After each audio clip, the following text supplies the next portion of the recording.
Suppose ये data दे रखा है जिसमें आपको 1 2 3 4 5 6 7 आपके नंबर ऑफ़ ईयर्स हैं और एस क्या है, आपको सेल दे रखी है और आपसे कहा जा रहा है कि अब आप फाइंड करिए इनका trend with the help of moving average.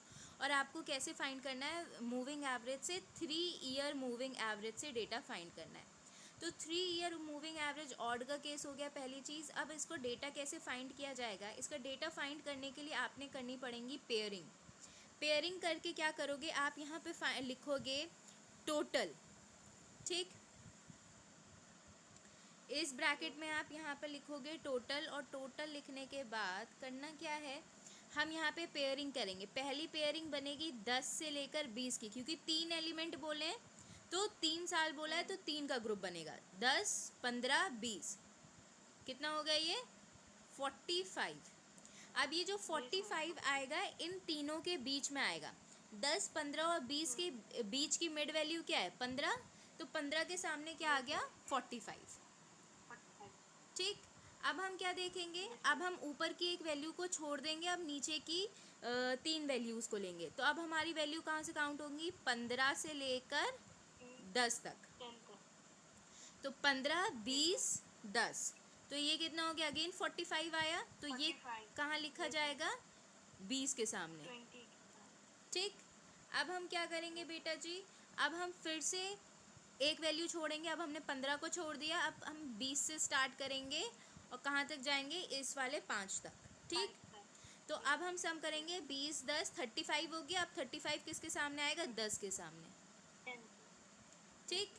इसी तरीके से अब हम आगे बढ़ेंगे, अब हम 10 से शुरू करेंगे। तो अब कितना आएगा बेटा हमारा 30, अब हम यहाँ रखेंगे।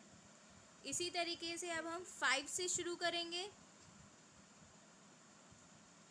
5 15 और 10, तो ये 20 और ये अगेन 15 के सामने कितना आ गया 30।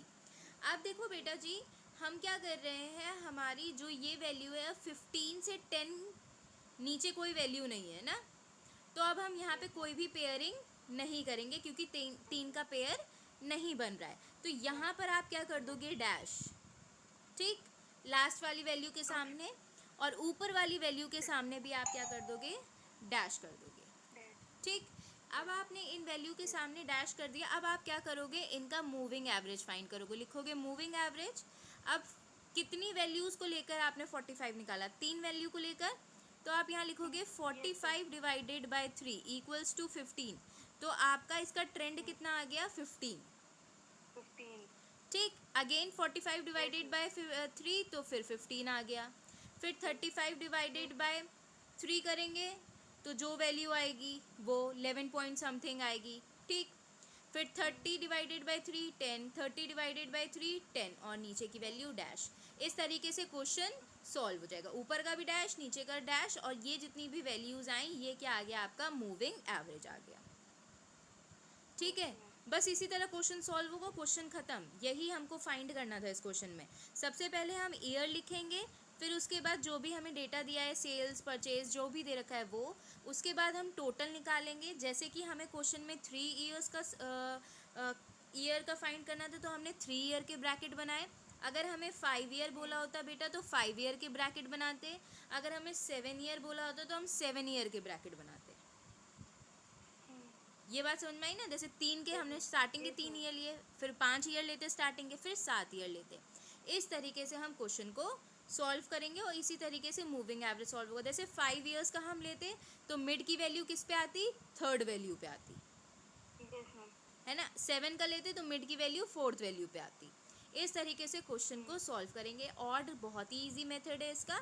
अब ठीक है, इस तरह से इसको सॉल्व कर लेंगे।